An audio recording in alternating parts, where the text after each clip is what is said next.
I believe you can hear me. Welcome to our class today. The emphasis of today's class is we shall actually have emphasis in regard to our end of term exam because in most of the areas we have not met our expectations clearly, and we're going to shift our interest to slide of it, paper 2. Can somebody maybe react to see whether I'm clear on the other side? I can see Paul. I can see Ambrosi. I can see 26053. I can see Mumo Junior. Can you hear me, Mumo? React. If I'm clear, somebody to react. Yes, Paul, I've seen your reaction. Andre, I've seen your reaction. Good. So then I believe then I'm clear, and that is great. Great. KCD Ray, Bugua, welcome to our class. We are going to do this one, our class format. So ensure you have somewhere you're writing, a piece of paper, a book, somewhere. Because I've actually gone through your script. And every time we've been saying, I've always been referring to you as a special class because poetry classes have never disappointed. But the poem we are saying is not actually adding up very well to some of you, considering the last exam we did. The poem was straightforward, but we didn't actually respond to our expectations. So today's class, simply we are going to dwell on basics, on what it takes for you to analyze and respond questions from a poem. How do you do it? And we're going to basically talk about all the basic information, right from what the poem is, how to go in the lines, how do poets combine words to form those lines, form those stanzas. That will be our emphasis over today's class. And it also goes with saying that for us to actually, just like we have a saying that at least do one math a day, for us to enjoy and for us to find it easier to answer questions from a poem, at least ensure that in every week you're doing 3 poems. By doing, it doesn't mean maybe you do for an added advantage, you can do a poem and answer questions. But ensure you read a poem because poetry reflects human experience.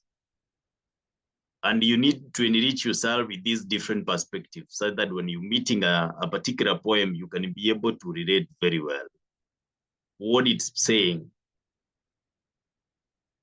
So it will favor whoever reads wide, whoever develop passion for it, because poetry, it do not go with, it goes with saying that poetry is life itself. In the books we're reading, in the life we're interacting, everything is poetic. If you look around, something that you cannot quite unravel very well, that itself is a poem. So that is why reading wide will favor somebody.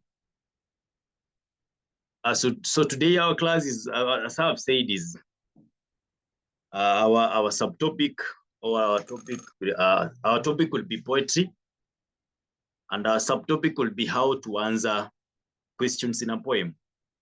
How do you break down a poem and stand a chance to score highly, to respond to questions? These per se is the background information we need to go with in our exam. Just like maybe if I may correlate with what we usually do discuss in an excerpt, we know for an excerpt, you must have the plot in mind. You must have themes in mind. You must have styles in mind. You must have characters in mind, not forgetting tone, mood, and attitude. Just like you have that background information with you when you're getting in an exam, that one should be in your mind. You should understand what plot is. All those ones. This also is also background information we're going to write on what do you need to have in mind before you tackle a question on a poem. So to start with, we are going to focus on the analysis and the frequent questions asked in a poem. And precisely analysis of a poem is where you're going to break down right from the title of the poem. The title of the poem, it's very key because the title is a summary of what that poem is about. Yes, examining the phrases, examining, considering the words used in that poem, the sound patterns, the imagery, there is rhythm, there is implied and obvious meaning. And this one, we need to be very careful because for the meaning, we have had instances where somebody is overthinking. Don't correlate that maybe this is what the poet was trying to mean. No, you go with the evidence, just like any journal in literature. You require to produce an evidence in that exam, in that particular poem. So don't overthink. The meaning of a poem is straightforward. What you're seeing is clearly what that poem is about. Maybe until you're told or asked about another meaning. But until then, you stick with the meaning you're seeing that is coming on board. So point number one we're going to discuss is you need to have in mind the context and the theme in the poem. That is the context and the themes in a poem. Let me see whether I can share my word.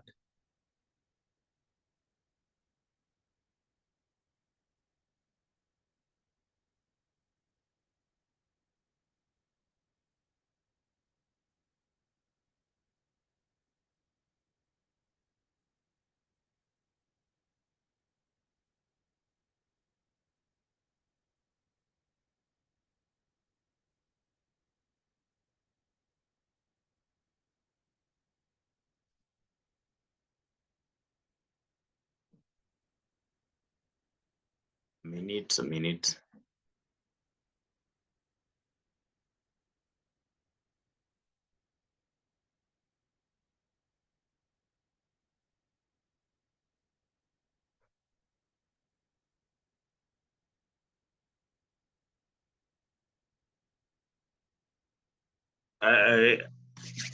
Okay, so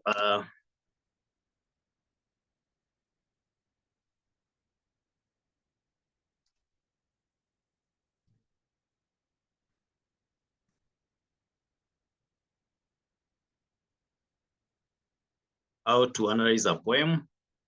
So what we are going to discuss, and number one we've said is the context. The context and the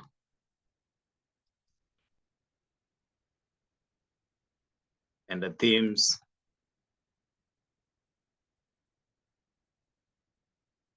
in a poem.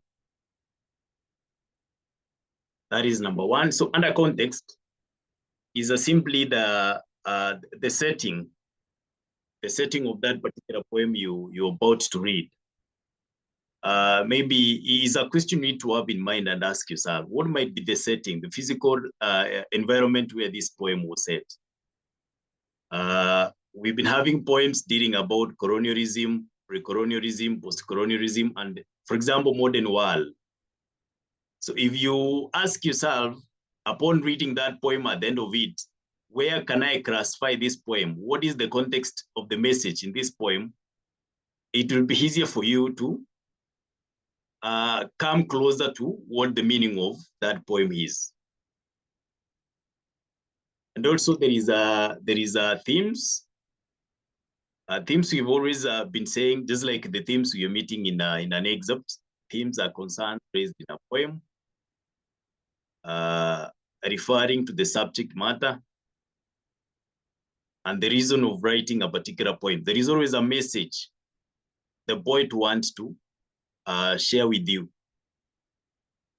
Yes, a poet actually deliberately arranged those words maybe to mock, to teach, even warn the reader on the emerging issues on the immediate environment.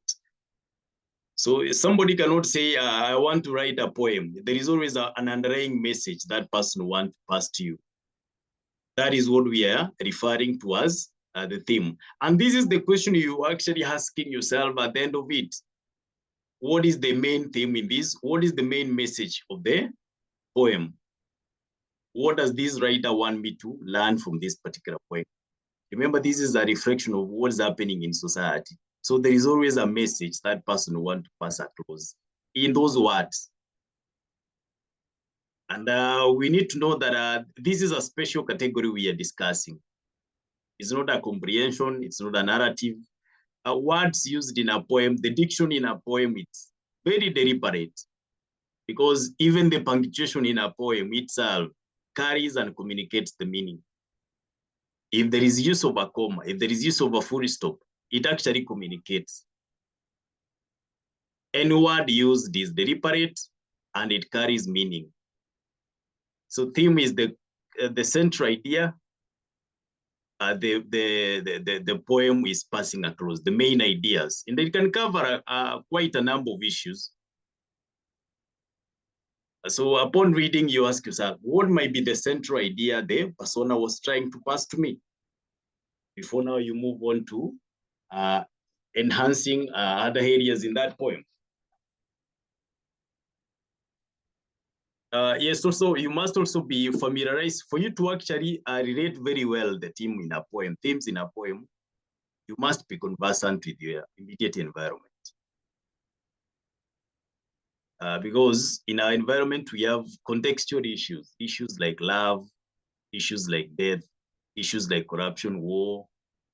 Those are suffering, struggle, betrayal. Those are real life human experience. And out of it, a poet can design a poem and ask you questions concerning it. So that is why we said in the first, this one also will actually favors whoever reads wide.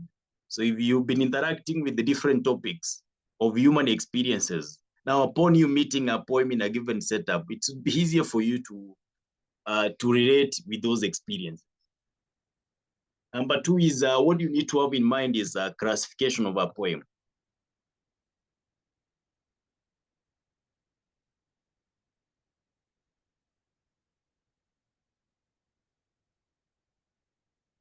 Classification of a poem. This one will slightly take us to oral poems, but still you need to ask yourself this question upon reading a particular poem. Where would I classify this poem I'm about to answer questions? Is it a love poem? Is it a religious song? Is it a courtship poem? Is it a dirge? Is it a political poem? You'll have to answer or ask yourself that particular kind of a question. Where am I classifying this particular kind of a poem? And this goes with the diction and the choice of words that you've been interacting with in that poem. So when you're classifying a poem, you take note of the persona. Who is the persona in that poem? You take note of the styles employed to convey the message in that poem. And also look at the choice of words, the deliberate choice of words. How has words been combined for you to classify that poem under? Is it work? Is it political? Is it a dirge? Is it a religious song? Still is a question you need to ask yourself. can I be able to classify the above poem in any of the categories that I know? You placing it, for example, work-related activities, you know what it takes to work.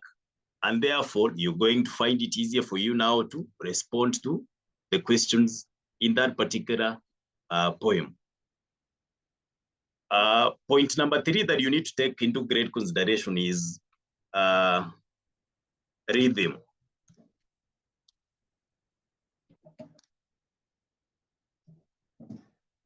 Rhythm in poetry. And rhythm, simply, this is a musicality. Poems, from the word go, they are meant to be sung. They are meant to be recited.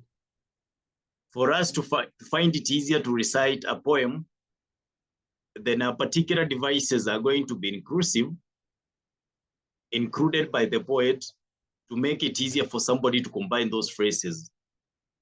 And for us to achieve rhythm in poetry, we said our emphasis should always be on sound devices. Because with the sound devices, that is how we achieve rhythm. Because purely this is musical. We want to create the music.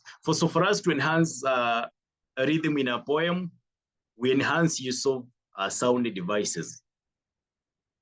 And the sound devices here we use is therefore use of rhyme, there is consonance, there is assonance, and there is alliteration. Those are the sound devices, and that is what enhances musicality in a poem. So if we may see like what I saw, somebody in our exam, we have a point, we are correcting the man of, we have analyzed the poem very well, but when it comes to presenting our answers, we miss it because we've been saying the sound device is use of rhyme. Have that in mind and know the use of rhyming words. We've been saying there is a assonance. For assonance, if you're illustrating assonance, ensure that the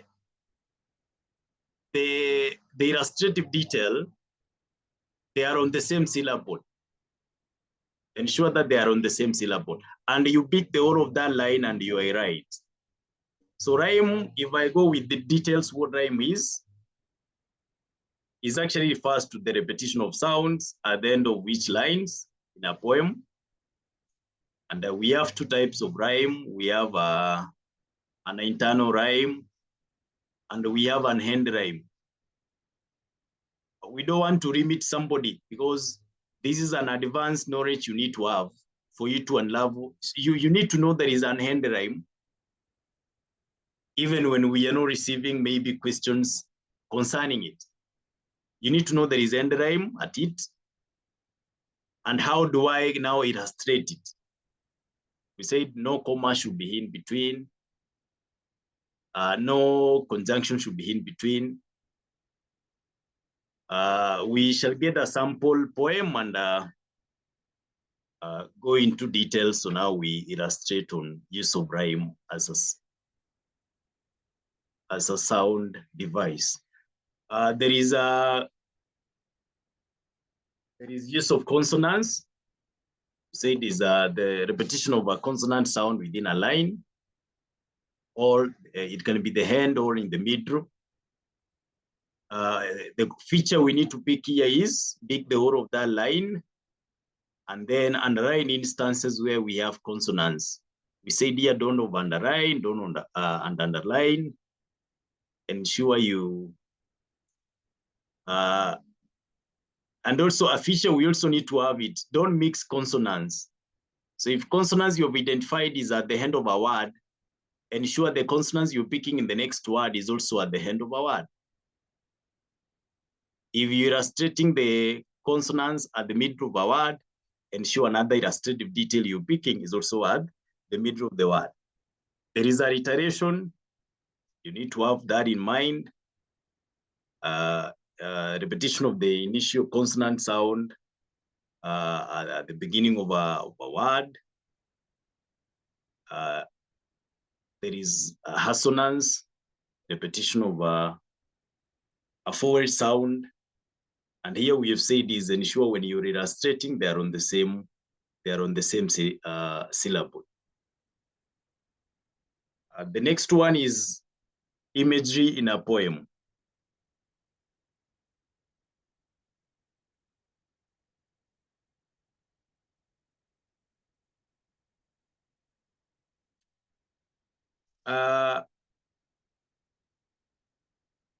Imagery refers to the use of a figurative language to create a mental picture of a situation. Remember, we said we need to correlate with a poem with the human experience. And therefore, images plays a very key role in enhancing, in correlating the poet with what is happening with the real situation in that particular poem. And for the poet to achieve this one, we've said, how do we achieve an image in a poem? Is by use of a simile, similes. Simile, we've said these are pictures created by comparing two things, by using phrases like or as. There is use of a metaphor. This one we said is use of direct comparison of something without using the word as or like. You can also show an image by use of personification.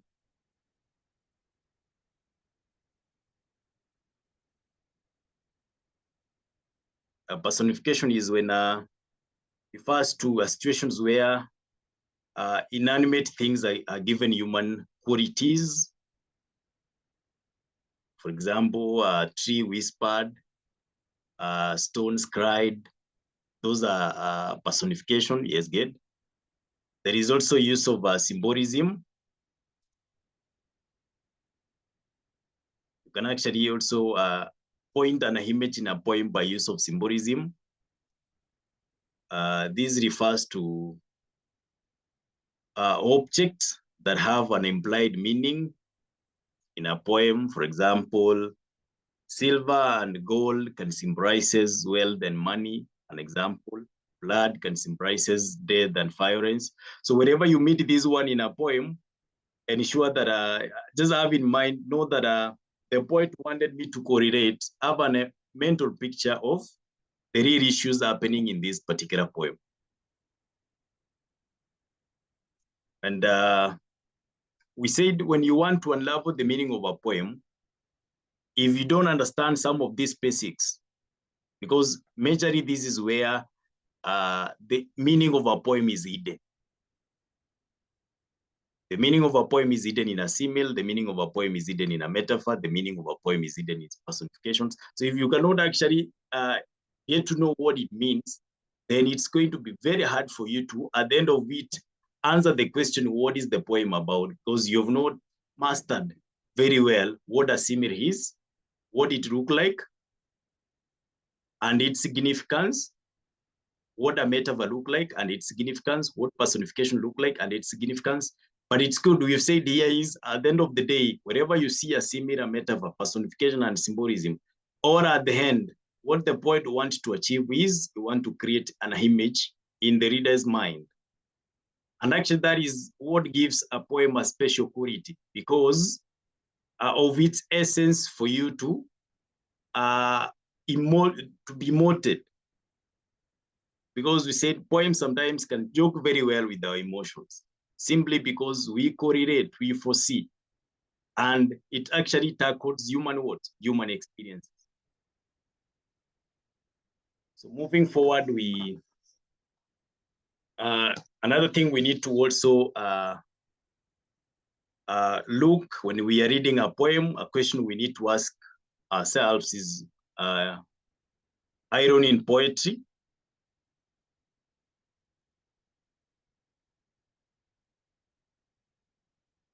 Irony in poetry. And the irony is created when the poet contradicts the expectation of the reader, and the event in a poem. The contrary, the expectation at the end. You see, now we actually discussing this one is actually, this is the general information. At least in every poem, you need to ask yourself, is there irony that has been employed? Because generally most poem, nearly 80% of the poem, there must be aspect of irony in that poem that is painted. And that irony can be used, maybe generally it is used mostly to mock, to also emote the reader's mind, and also to capture their attention. So upon now reading that poem, also try to look for instances of irony in that poetry. Remember, we are interested in us now unraveling the meaning of that poem before we embark in answering questions. You need to try and ask yourself the context and the theme in the poem. You need to try and classify that particular poem. Where can I categorize this poem? Citing different topics in human experience. Where can I place this one? If it's rhythm, ask yourself, how has rhythm been achieved? And try to come up with those examples in that poem. Find out where rhyme is. Find out where assonance is. Find out where consonance is. And their significance. What is the essence of that consonance? It can be contextual, but majorly consonants, all those sound devices, their work is to actually achieve rhythm, the ability for you to say easily that poem. And then ask yourself, is there an image that has been pointed in this particular poem? Because in most instances, in many of the poems you are reading, an image must be pointed in that. So ask yourself, is there an image? And if there is an image in that poem, how do I point it out? I point the image out by similarly me identifying a simile in that poem. Similarly me identifying a metaphor in that poem. Similarly me identifying personification in that poem. And symbolism.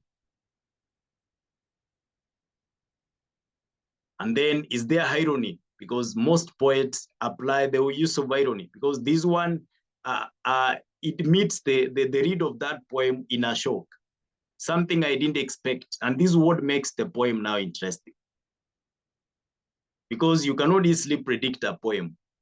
It's not a story where you can predict from point A to point Z.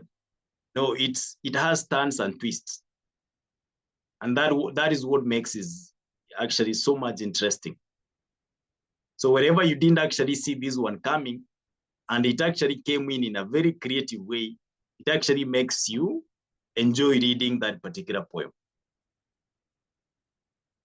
Considering and citing the message that the poet wants to pass across, the themes and everything.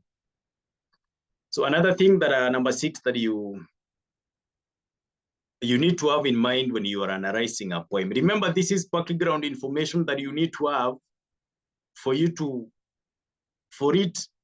be easier for you to get the meaning of a poem and answer the question. Because if you go wording in between asking yourself questions as you're reading that poem, at the end of the day, you're going to find, and then in conjunction with the title of the poem, you say the title of the poem gives the summary of what the poem is about.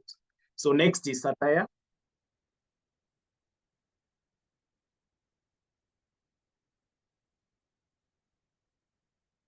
Satire in poetry.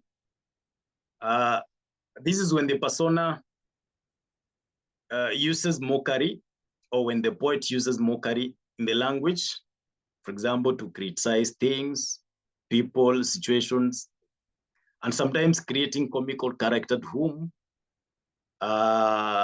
you see now poetry needs to actually create the right moment.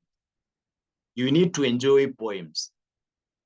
Though there is emotions that may be involved, we need to enjoy reading poems. So at the end of the day, there is a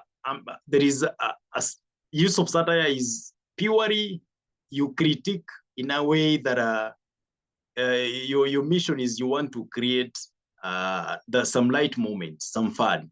So this is a quality that poets are using to write their poems. So another thing I'll look at is there satire that has been used in this poem? Because purely is somebody's critiquing a given situation, critiquing people's, and then at the end of it, what you want to achieve is you want to create fun, make that poem enjoyable. So lastly, there is mood, there is tone,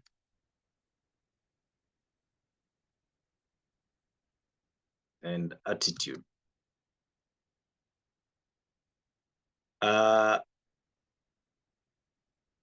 Mood refers to the emotions, stroke feelings the reader perceives after reasoning or reciting to a given poem. It creates expectations using aspect like object, image, and setting in a poem. Like for example, for mood, one feels sad after reading a poem paying tribute to a departed friend. There is a different mood that is created in that particular setup. There is also mood that is created. One may feel jovial when reciting a poem at a wedding. So that is what mood is. Generally, is the atmosphere that is created out of you reading a particular poem. It can be a sad, it can be a jovial poem you're reading. The atmosphere that is created out of you listening to that poem or out of you reading that poem is what? And we use adjectives to describe mood. The mood can be somber, the mood can be respectful, the mood can be thoughtful, the mood can be nostalgic, depending on the message. There is also tone. So you need to ask yourself before you embark in questions. I know questions can actually be a good guideline for us also to unravel the meaning of a poem. But ask yourself a question. You see now it actually places you closer to the meaning of what the poet intended to communicate. When you ask yourself, I've read this poem, what is the mood of this poem? Which atmosphere is created upon me listening to this kind of a poem? And there is also tone. Tone is actually achieved by the diction used in that particular poem, the choice of words. Because we say deliberately, language used in a poem is chosen with care. It's not just another word somebody is combining. You only choose a given word because there is an implied meaning you want to pass to you. So you actually cite the use of a tone by the choice of words you're interacting with in that particular poem. If, for example, for example, the persona is, for example, a parent in a poem, and then is advising the son, the daughter, the tone used there, it can be a loving tone. If the wording in that poem is passing a warning, if somebody is irritated, the tone can be sad. Purely you identify this one by the choice of words, the words used. Because we have varieties of vocabularies, you need to ask yourself, why could somebody choose on this particular kind of words in this line? In the process of it, that is how you now get to decide what tone is. There is also attitude. Attitude refers to the emotions the persona has towards the concern raised in the poem. There is always a topic, there is always something the persona is addressing in that poem. So now you need to ask yourself, for somebody to use this kind of words, there is a way he's viewing that particular circumstances in that poem, depending on what he's addressing.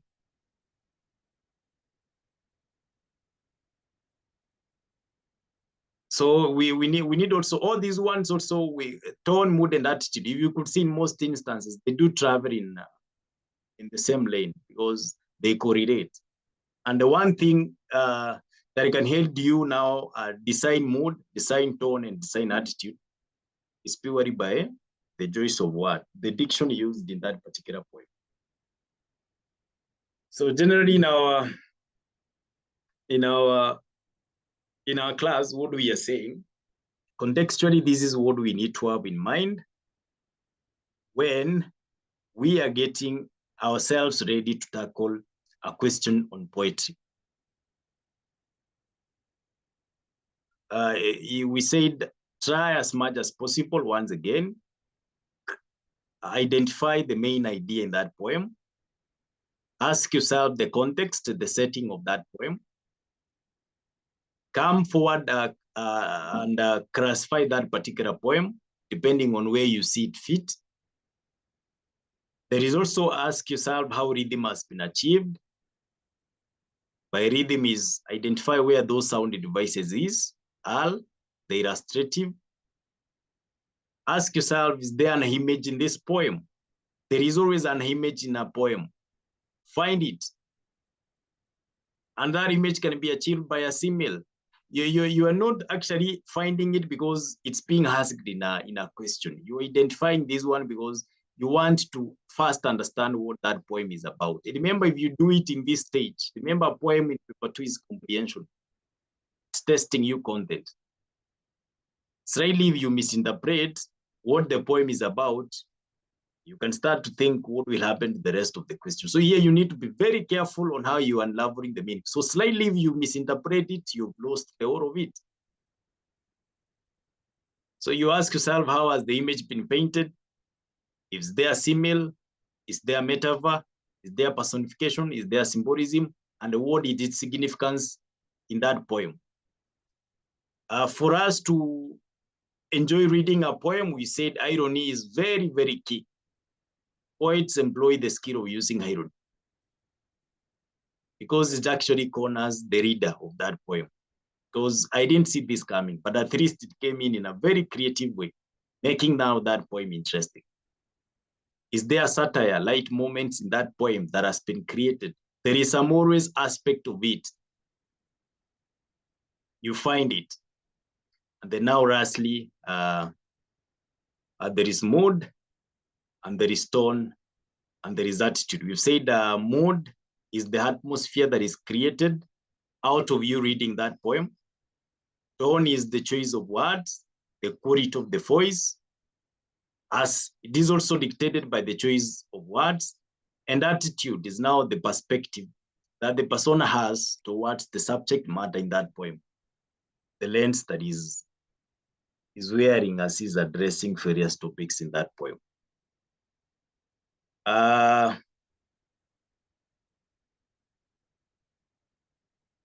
I'll take one question, and then we we have a break of 10 minutes, and then resume later. So somebody question, you can raise up your hand, you can type it in your comment section concerning poetry.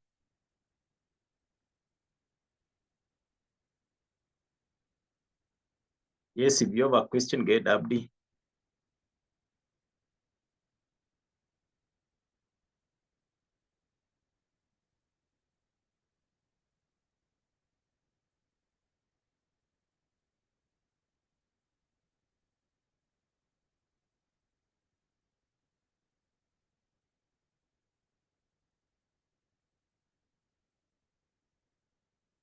Let's use our comment section for any question.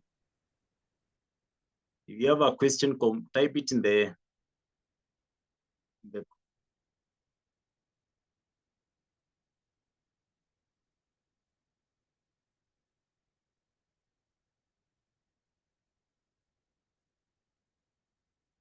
if you have a question, type it in the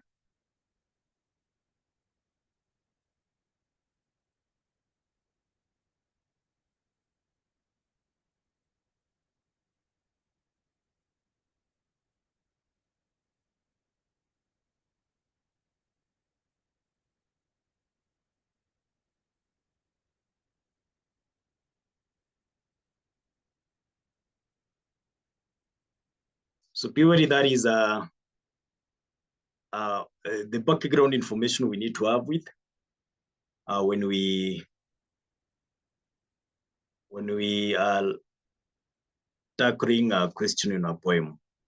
So let's write those seven factors down. And we at the time also need to be conversant, because we've said there is no way you're going for the very first time to only meet a poem in an exam. Because you've said if poetry is writing on different human experiences, then we need to be very close with it. And the only way we are going to show it is read wide. Let's do more poems, at least three poems a week. Just enjoy reading them. Have passion in it, because this poetic language is very educative.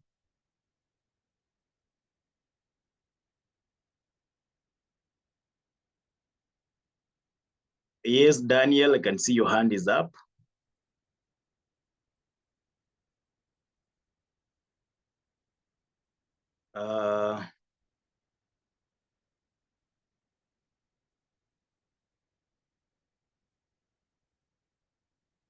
I would like to know how to identify satire in a poem, please. You like to know how to identify satire in a poem? Yes. All right, that is good. Satire in a poem.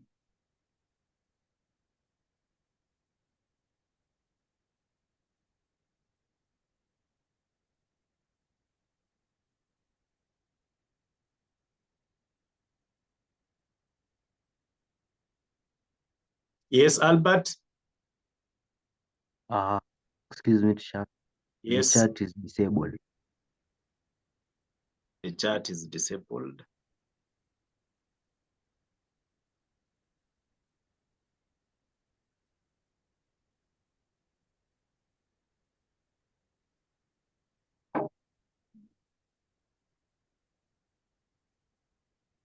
I'm trying to have it. Let me see.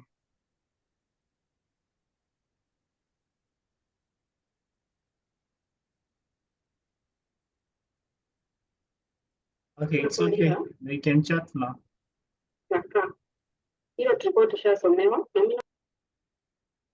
Yes, it's all right. Then now it's enabled. You can type your question there. Somebody has asked, how do you identify satire in a poem?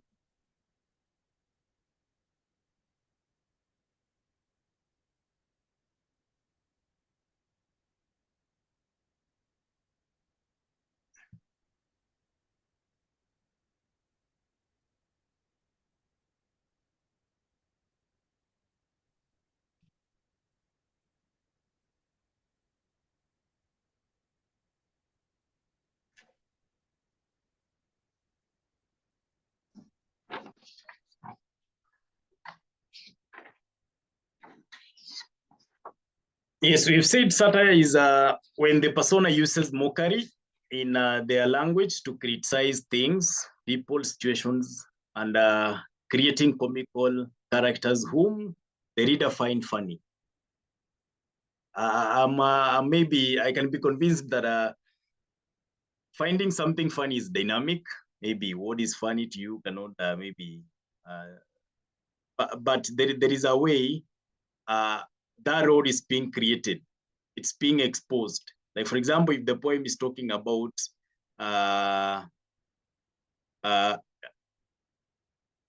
the evil thing. If, for example, the poem is talking about the evil thing, and then you realize in the midst of it, out of it, we are not going to say that we are going to praise the evil used in it, but there is a way in it a poet can incorporate that, such that you actually, out of that sorrow moments created in the wording, you realize that the light moments have been created. Like, for example, I have a poem that is a poem that is written by Miriam Were. Is a poem that I read some times back. Let me write it here. They run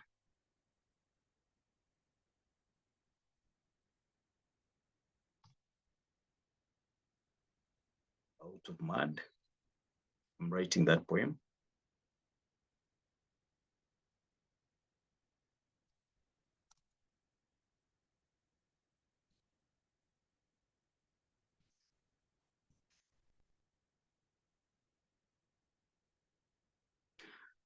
This poem has actually employed, writing it on the comment section, it has employed use of satire and irony very well.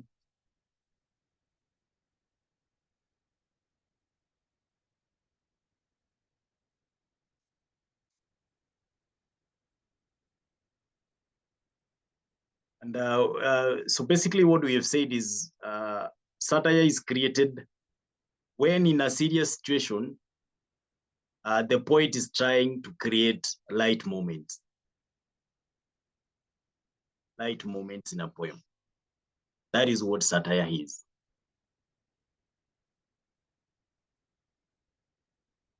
Yes, Jonathan, can you kindly repeat on what tone and how to identify it in a poem? Yes, tone, I said, tone is a tone refers to the choice of words in a poem. And the choice of words depends on the diction used in that particular poem. We said in the arsenal, in the varieties of many vocabularies, wording used in a poem is very deliberate because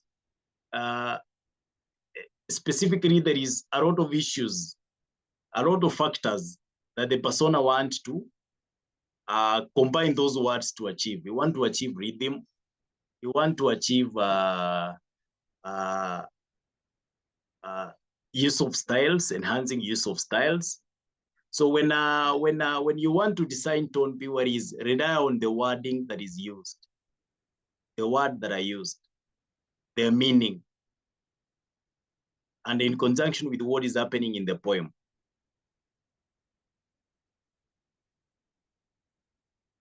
You rely on the words in the dictionary used in the poem when you want to identify the tone used in that particular poem. And that tone, you could see, if it's a formal setup, that tone might be serious. That tone might be educative if it's passing some wording of guidance to a person. That tone can be bitter when somebody is condemning a given person in a poem. That poem can be sad. For example, if somebody is reading, reciting a poem in a funeral of a departed friend, that tone can be sad. So it all depends on the wording used in that particular poem.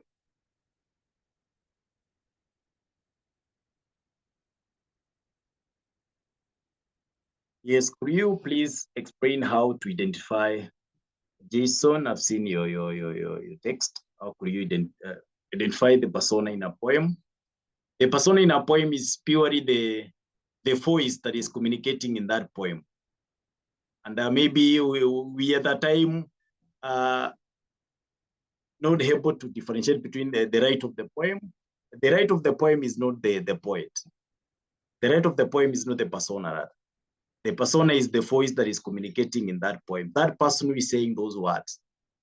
You see, now when we're reading a poem is, we want to fit into the shoes of the persona, the character in that poem. That is how you actually find it interesting. So when you fit into the shoes of the character in that poem, so you ask yourself, who is me now communicating in this poem? That person can be maybe a son addressing a father, can be a father addressing a son, can be a mother addressing children, can be a slave. There is always a voice that is saying those words. We are fitting in the shoes of the character used. So the persona is the quality of is the persona is, and it's drafted from the word persona. The persona will always be a person, because you've said poems reflect human experience. So the persona is the voice that is communicating in that way.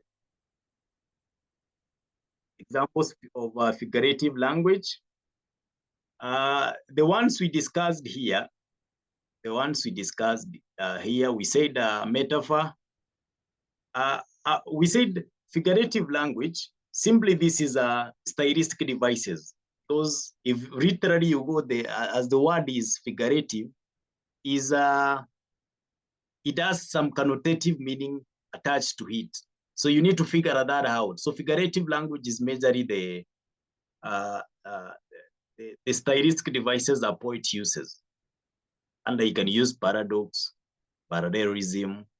You can use a metaphor itself is a figurative language. You can use a direct address, is a figurative language. You can use a synecdoche, you can use a apostrophe. All those ones are figurative language. And the good thing with figurative language is this is where the meaning of a poem is hidden. So if we need to be conversant in answering questions from a poem, then we need to unravel different stylistic devices. You need to be able to identify them when you're seeing what onomatopoeia is. Yes. You need to identify what paradox is. Yes, you need to see what it is and be able to identify it when used in a poem. Because this is where the meaning of a poem is strictly now hidden in a poem. Can you please explain how you identify assonance in the poem in the line of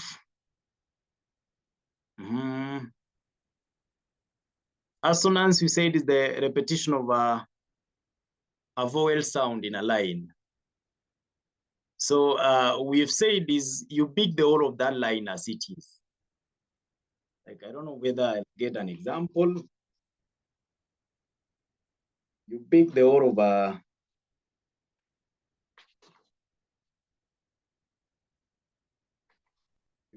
a line, and then a special feature for assonance is they need to be on the same syllable. And that takes us back to what a syllable is. A syllable is the smallest unit in a word. And for every syllable, it must have a consonant sound. So if, for example, let me share.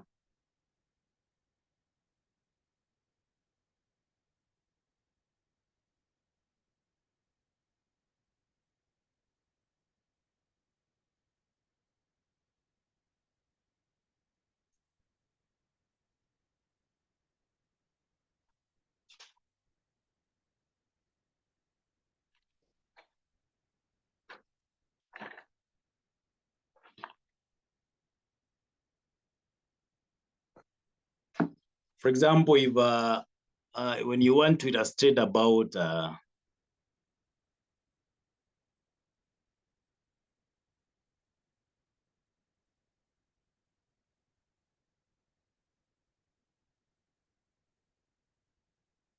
assonance, we said you pick the whole of that line. You will write the whole of that line. Like, for example, if you're having a line that says, for example, rage,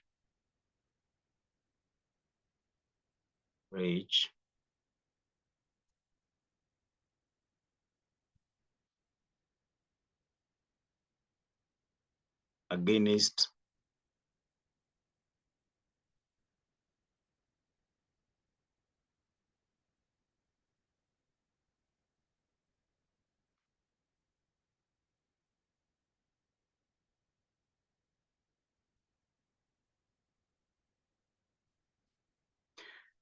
For example, if you have that lining in a poem, and we've said for assonance, is they need to be on the same syllable. Remember, when we have repetition, like now the word rage is repeating itself. We are not going to have assonance. A word, when a word is repeating itself, we cannot have assonance. We cannot have consonants. We cannot add variation. So you're going to pick rage. And we've said you subdivide this one in terms of rage and against. If you see rage, this is the syllable. The first syllable, this word rage has 2 syllables. So the first syllable is re, and we combine it to form rage. So the first syllable, this one, that one, and you also, you write that. But remember, you are interested, and also you write this one.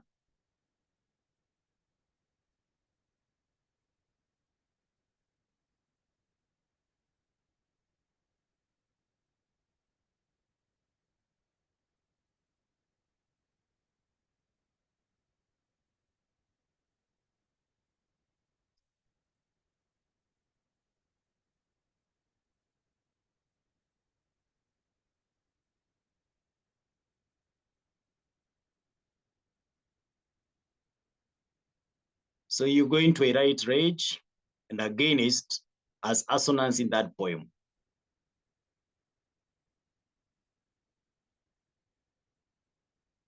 So you pick, ensure that they are on the same syllable. The first syllable, if you see these ones, all of them, they are on the first syllable. So against these, the seconds.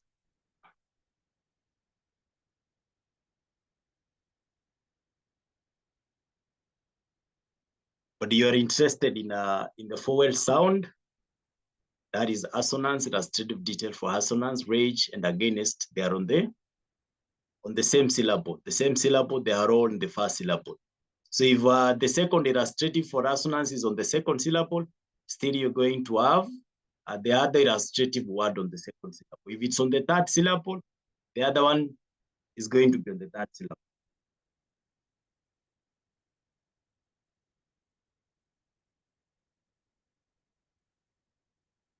Back to your comments sections.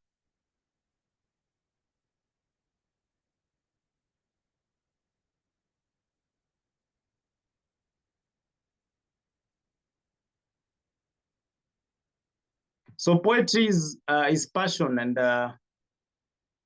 it requires a lot of practice.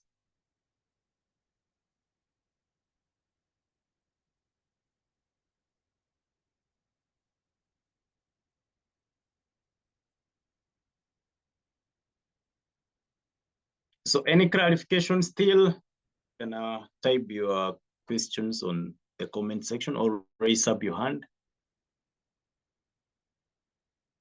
Yes, Muli. Mr. Muli, yes. Unmute yourself.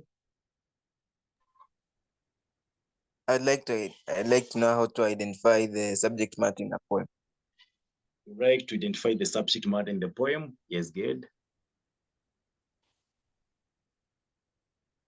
Karaoke, I can see your hand. Yes, karaoke. Unmute yourself to speak. I'd like to ask if you can give some examples of poem. Yes. Yes. Give some examples Yes. of attitude. Yes. Again. You're not clear. Karaoke, you're not clear. Gian. Karaoke is not clear. Maybe Karaoke, you type your question. Ian. Yes, I have a question outside the topic. In an Yes. excerpt, if you are asked the role of a character in the novel, how should you answer such a question? The role of a character in a novel. Yes. Good.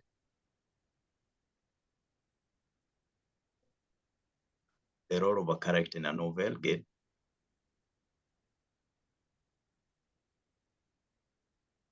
Yes, Albert.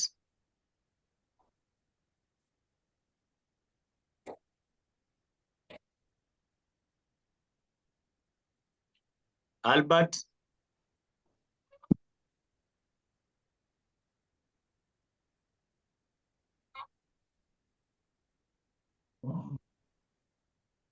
Albert, yes.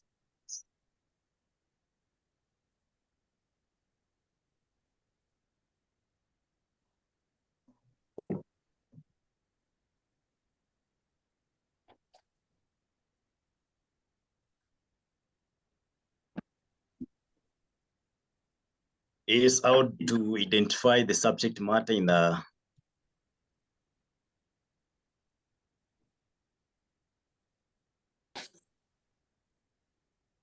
subject matter is you derive this one from classification of the poem, and this one actually is you need to ask yourself the context of that particular poem. And there is a lot of things inclusive when you want to identify the subject matter. Inclusively, the subject matter is what the poem is about. Like if you are the character in that poem, there is always an issue you are addressing. There is an issue the person is addressing. He might be condemning, he might be praising, he might be just giving analysis. So the subject matter is what the persona is talking about, what the persona is addressing, what is he tackling? Because you've said poems deals with the human experience. Is he addressing love matters? Is he addressing, is he condemning? Is he teaching? Is the son advising, for example, is the father, for example, advising son? And then how is that one done? That is the subject matter, the central idea of what the message of the poem is about. But you can concur with me that this one is different areas brought on board, because for us to be in position to tackle the question on the subject matter is you must have a lot of it. You must take in mind the setting of this poem. Where is this setting of this poem taking place? Who are the characters used in this poem? And who is addressing them?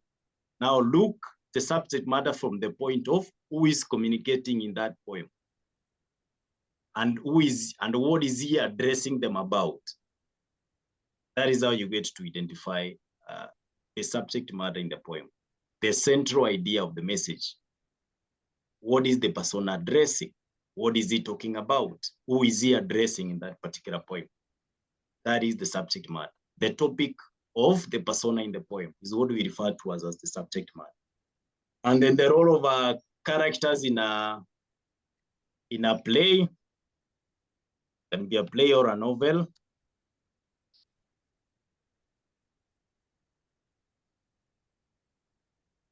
A lot of characters. This one, it's contextual. It depends on the exact given. But you know, characters, without a character, we cannot have a book. Because episodes surrounds around the characters we have having in a given book. So when you're getting the role of a character, it's either it's through that character, we are seeing, we are building a given theme, depending on where that excerpt is coming from. It's through that character we are building a given style. It's through that character we are building on a, you cannot say per se that it's building plot development. Plot development is very wide. Specify which area of plot is that character building. It might be building on stylistic devices, might be building on other characters. It might be building on tone, mood, and attitude. It might be building on a given specific theme, because as characters interact, we have happenings in a book, we have happenings in a movie. So we are getting to learn more about characters in the way they are presenting themselves to others. So that one can be, are they building a book? Are they building a theme? Are they building a style? Are they building another character? So that is the role and how we build the role of characters in a novel. So it depends on where you got the excerpt from. Contextually, you go where that is in the excerpt, and point out what that character is helping you achieve in that particular context. Yes, thank you. Yes.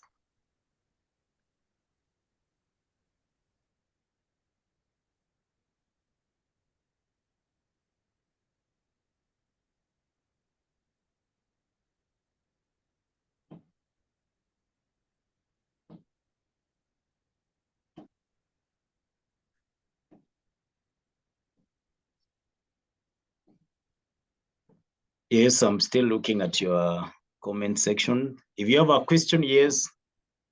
26, 123, get. What is the right of the persona? What is The right of the persona. the rights of the persona? Yes, get. What is the rights of the persona? Abdi.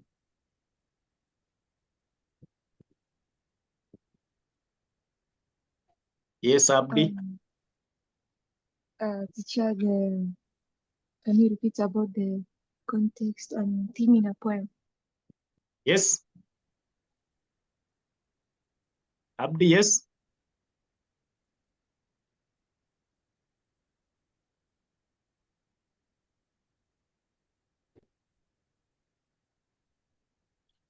Karaoke, yes. I'll request you if you Yes. can list some examples of attitude of a poem. Maybe from that list you can get the attitude of a poem. Examples, more examples of The attitude of a poem. attitudes. The words used to describe attitude in a poem, yes? Yes. Okay.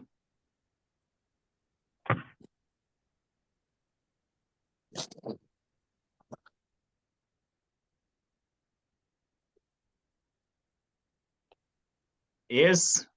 Oppo 116.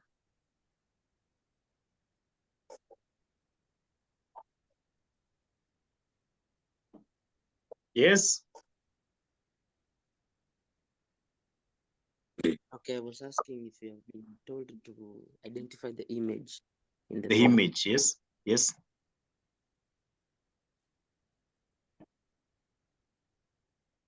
Yes, how to identify image in a poem. Clinton.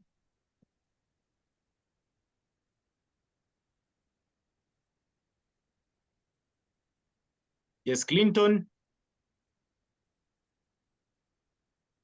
I was asking how punctuation influenced the reading of some lines in a poem. How some punctuation influence the reading of some line in a poem. Yes, good. It's clear.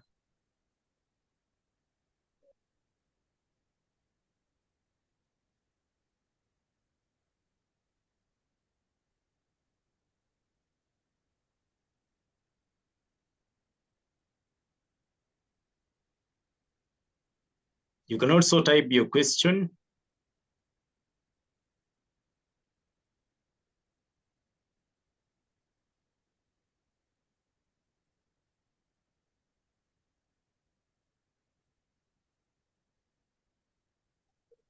If you've been seeing you've raised your hands, if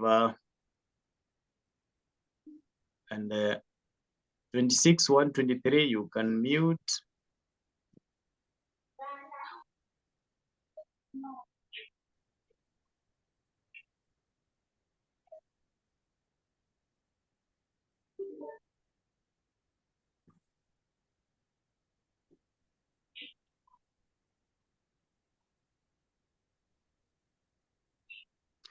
Yes, the relevance of the title. We've said core things you need to consider before reading that poem is, number one is if the poem has been given the title. The title is the summary of what that poem is about. So now once you've read the title of that poem, is one thing you need to ask yourself. Why had the poet chosen this particular kind of the heading for this poem? So now yours, upon embarking reading that poem, is there a correlation between the title of the poem and what is happening in this particular poem? So you correlate the message. Let me share with you this sample poem.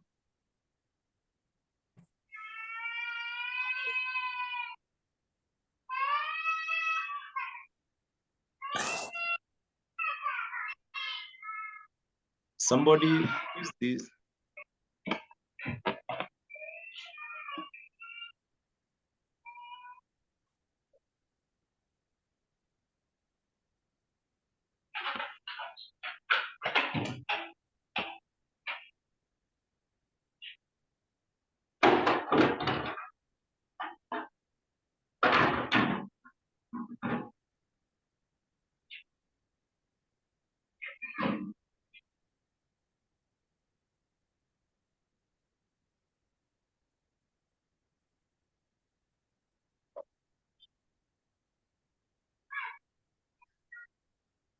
There is now, for example, this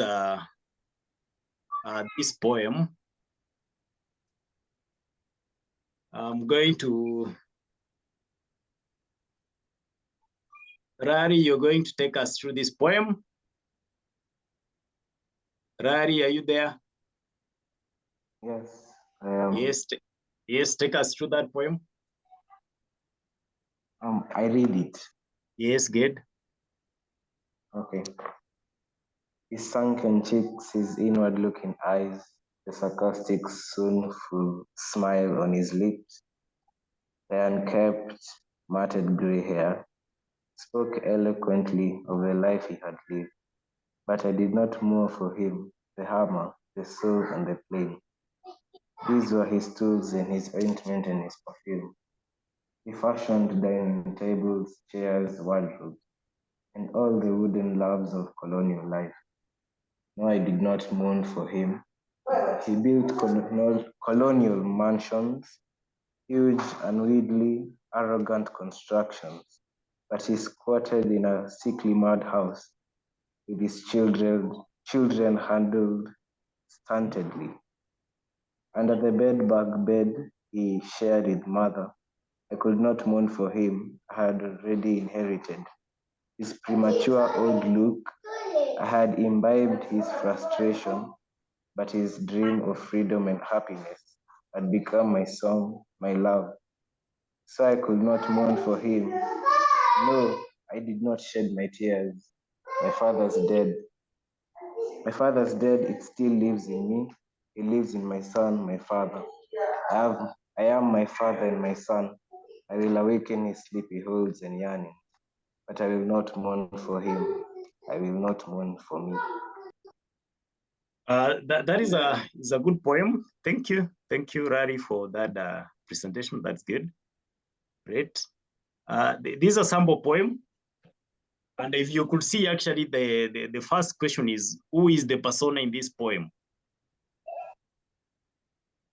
If somebody now asks you who the persona of the poem is, we say the persona is the voice that is saying these words, just like as Rari has read.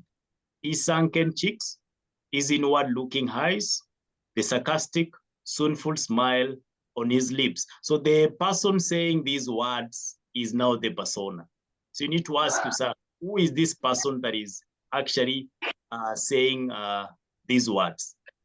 If somebody, as we have actually read this poem, who will tell us who's the person of this poem? Muli, are you there? Yes, who is the persona of this poem? Somebody?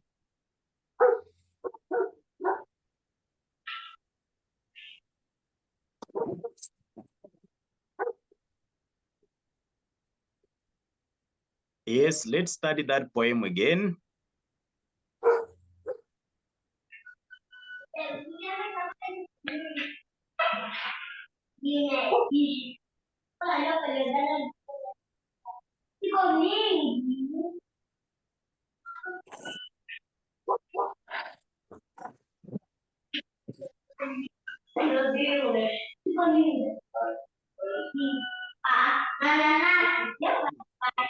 Ground, is it still Rari? The background?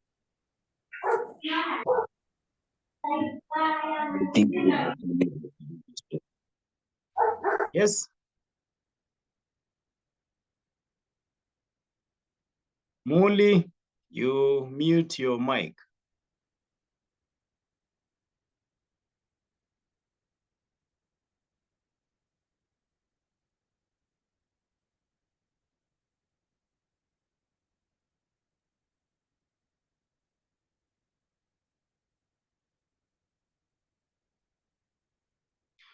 So we are here. Somebody tell us who is the persona in this poem? Is sunken cheeks, is inward looking eyes, the sarcastic, soulful smile on his lips, the unkempt, matted gray hair, spoke eloquently of the life he had lived, but I did not mourn for him, the hammer, the saw, and the plane, those were his tools and his ointments and his perfume. He fashioned dining tables, chairs, wardrobes, and all the wooden loves of colonial life. No, I did not mourn for him. He built colonial mansions, huge and wildly arrogant constructions. But I squatted in a sickly madhouse with these children adult standardly. Under the bed bag he shared with mother. I did not mourn for him. I had already inherited his premature old age look. I had impeded his frustrations, but his dreams of freedom and happiness had become my song, my love. So I could not mourn for him. No, I did not shed my tears. My father is dead. It still lives in me. He lives in my son, my father. I'm my father and my son. I will awaken his sleepy holds in the earnings, but I'll not mourn for him. I'll not mourn for him. Here's somebody who is the persona in this poem, who is communicating these words.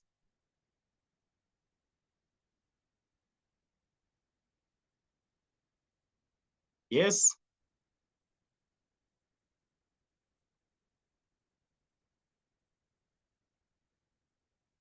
So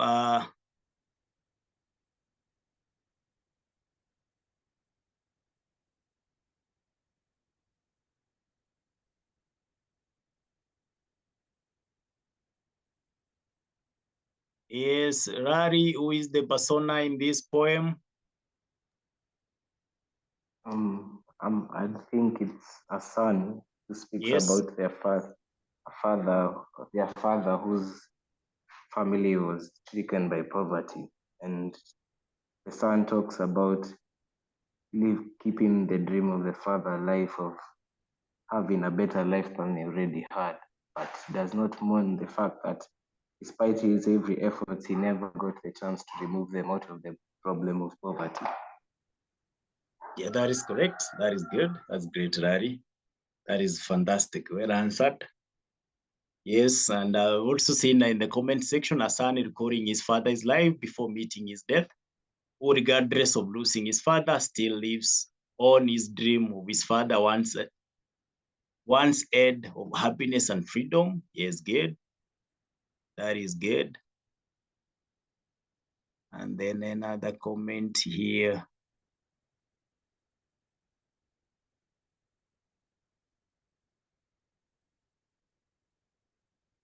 Is the persona is a son who actually lost his father. And why is he not mourning his father? Somebody, why is he not mourning his father? The persona, why is he not mourning his father? As per the poem.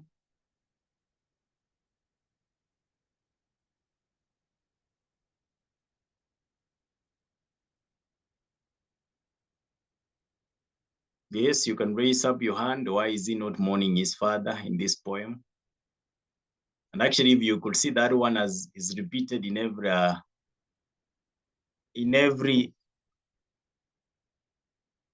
I'll not mourn for him. It's here.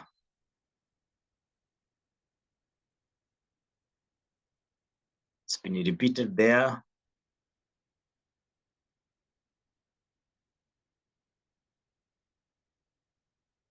I could not mourn for him, again repeated here. Why is the son not mourning the father?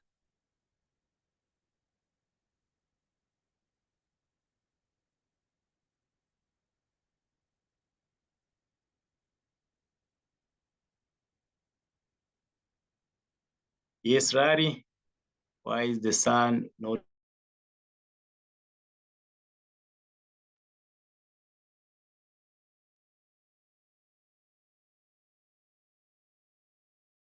That one will be our last question. Yes, Rari, your hand is up. Unmute yourself.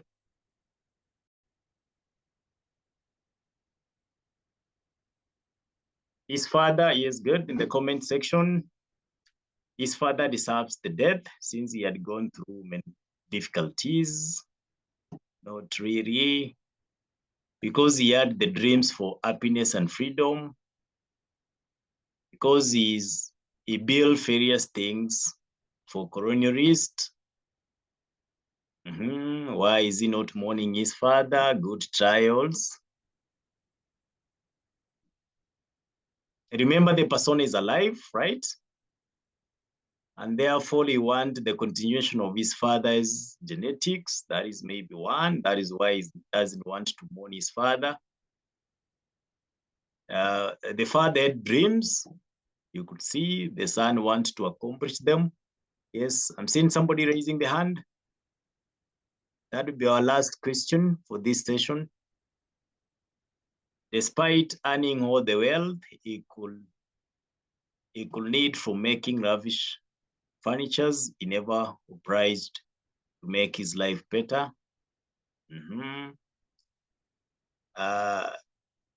Because his father left a legacy and a dream he had to fulfill, good. That is why he couldn't actually mourn the father. If you could see that poem, the son feels that I'm the father and the son. This father lives in him still, meaning he has legacy want to accomplish. So we'll have this one as our assignment. I'll send it. You get this one as our assignment. And we go tackle it. And then we shall meet next week for our class again.